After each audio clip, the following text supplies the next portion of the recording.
Hello, Jacob Folger here, sculptor and artist, and today we are going to sculpt a figure on a stone. And before we start, I wanted to show you what I meant by that. We're gonna take an actual stone, this stone here, and sculpt just a simple figure on it. That's what we're gonna do today. And I have been working on a collection of these for a new launch that I'm working on called Rocky Creative. It's not live yet, so don't bother going yet. Well, I'll announce it later. But what it's about is taking elements from the earth, combining it with the sculptor's hands, and making creations combining the two. And then some of those pieces will be originals, one of a kind, and some will be molded and cast. This is a mold and cast here. And actually all these pieces here are not just stones, but seashells. Here's a seashell, a snail shell that has been turned into a little fairy house with stairs. And then this piece here I actually did this morning. This is the clay original on an actual stone. I've been wanting to do a design like this for a while, and I decided to go for it this morning. It's not quite finished, but it's a nude female in a fetal position on a stone. And I plan on starting the mold for this piece in just a few days now. So we're going to get started, and this is really kind of a fun project because you can use elements from the earth and you can make really cool things. And but before we start, we're going to need a few things. We're going to need a small bit of self-hardening clay.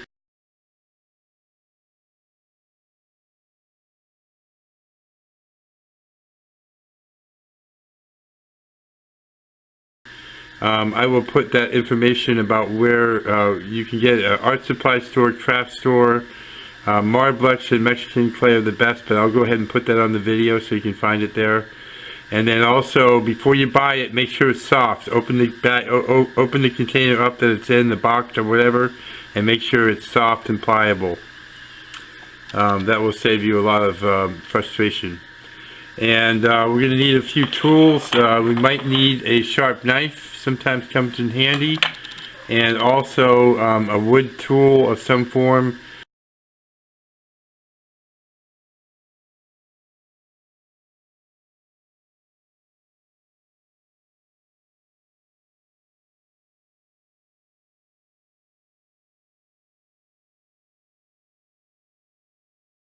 You can get a package of wood tools for around maybe $9 or $10 at an art store or a craft supply store. And then also a few paintbrushes, always with varying hardness in the bristle, different sizes. We may or may not use them, but it's nice to have them. And then finally, always a spray bottle that shoots a mist of water for keeping the clay moist. And then we can go ahead and get started. All the resources and sources and ideas and suggestions regarding these things are on the video here. First thing what we're going to do is you need to find a stone. I go down to the creek here, Sligo Creek Park, and I dig around down there and forage the area, and I find little stones I can use for my art. And then later, if I mold the piece, I can return it as well. And oops, sorry.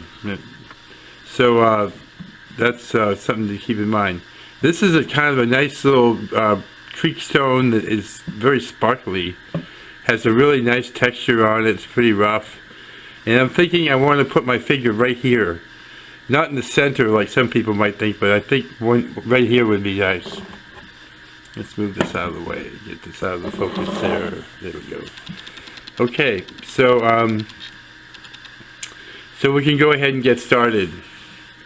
The first part is the legs. So the first thing that we want to do is roll a ball between our hands like this, and then to and fro like this.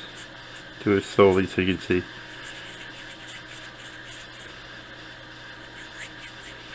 And this is just a good way to sculpt. Sometimes it works out really nicely.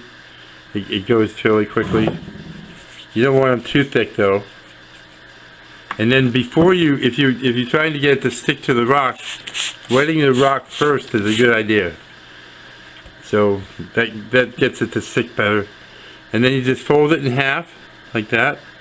And I'm going to put it like this and fold that leg down.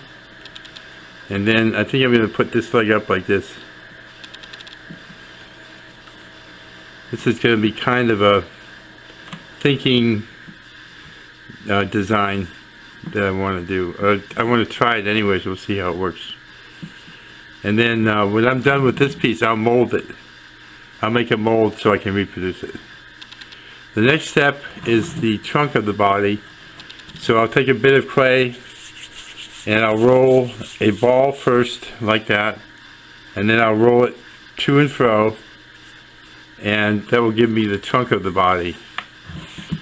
Before I join the two pieces of clay together, I will take my sharp knife and I'll score the leg area of the little guy, and then I'll score this as well.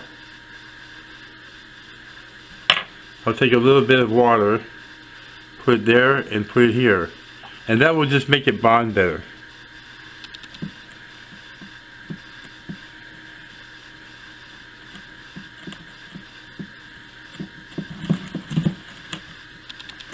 Okay, then the next step is the arms. Now keep in mind that the arms, I'll show you in a minute, the arms will go from one end of the torso to the other, so they have to be a little bit longer than they would be normally. I just find this to be the easiest way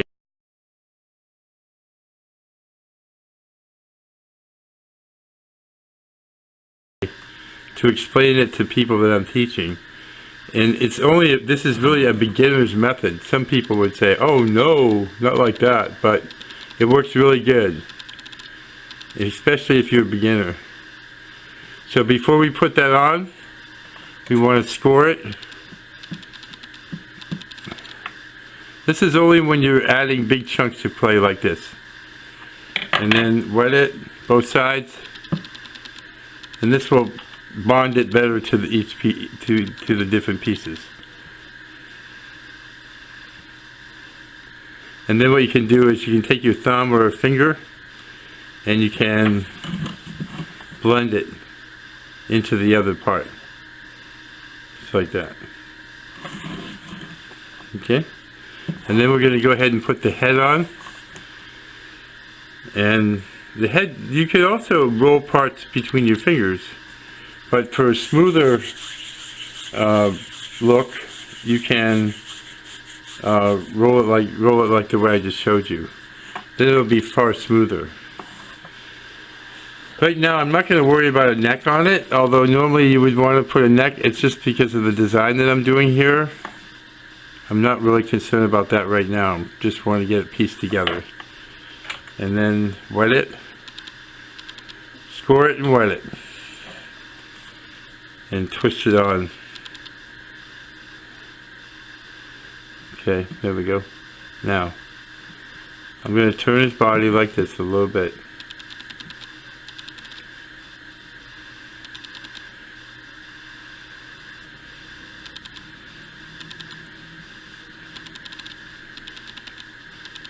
I'm going to, I haven't done this position before, so I'm not even really sure if it's going to work the way I want it.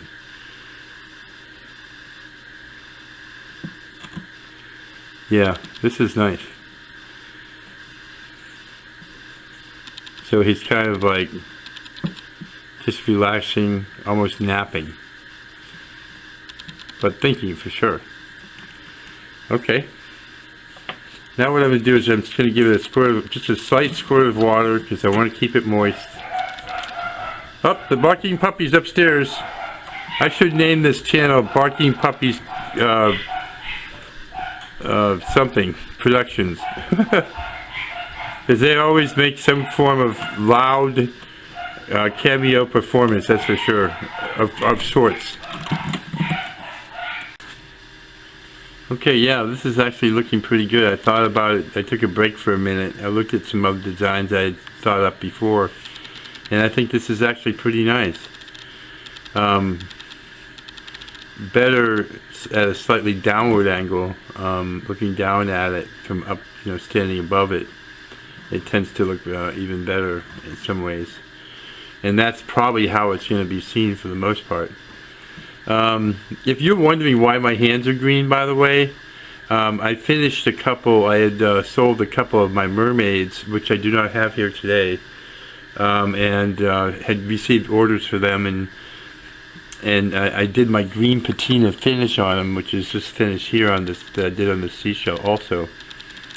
And there's one of my videos is on how to do that finish is on this channel, so you might want to check it out. It's a beautiful finish, just gorgeous, and it's done mostly with acrylic paints. It's not any chemicals or acids or anything. It's very non-toxic and safe and easy to do, so you might want to check that video out. But anyways, so see, I envisioned this piece to be finished, the stone itself to be finished like a stone, and I also have a video on how to do a stone finish.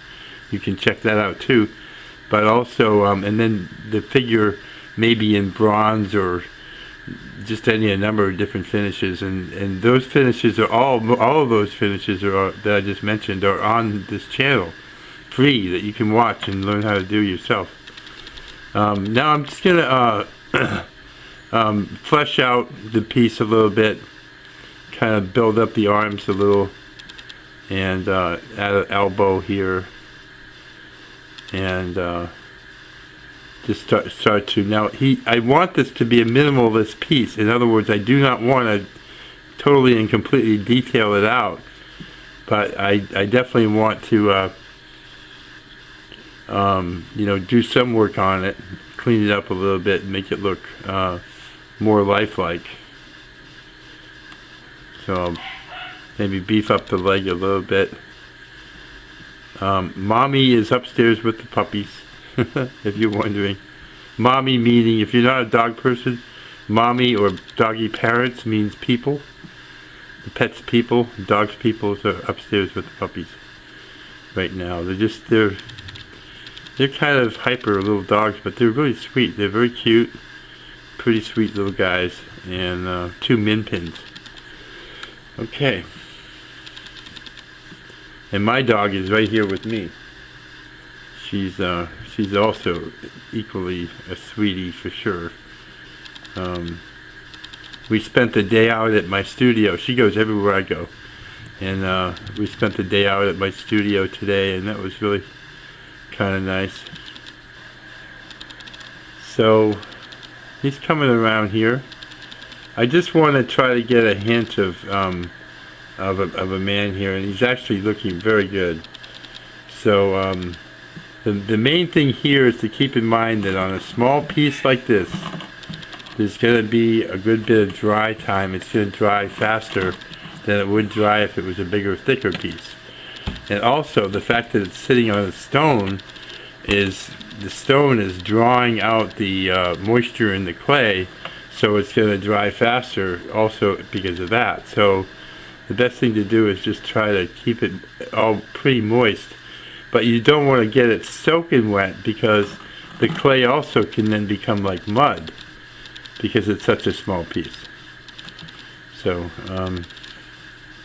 so this will require a little bit more work. If you're interested in knowing what you would do here, you just you can look at pictures online or in a book of photos or something like that, and just try to copy what you see as far as the features of the body go, as far as you want to take it. You might not want to take it very far for your first time, and you might want to. Depends on what you're interested in. For this, I'm working on a minimalist collection of minimalist pieces, And I think this is right along the lines of what I want to be doing here, is something that's very simple. So, yep.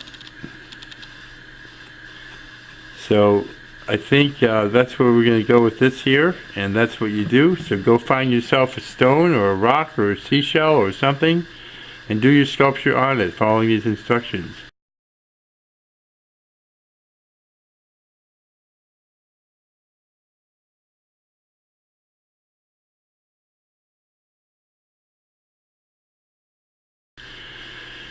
Please send me a picture of what you do, and I guess if you could subscribe to my channel, that lets me know that you like what I'm making, and if you could visit my website at jacobfolger.com, and keep your eyes out for rockycreative.com.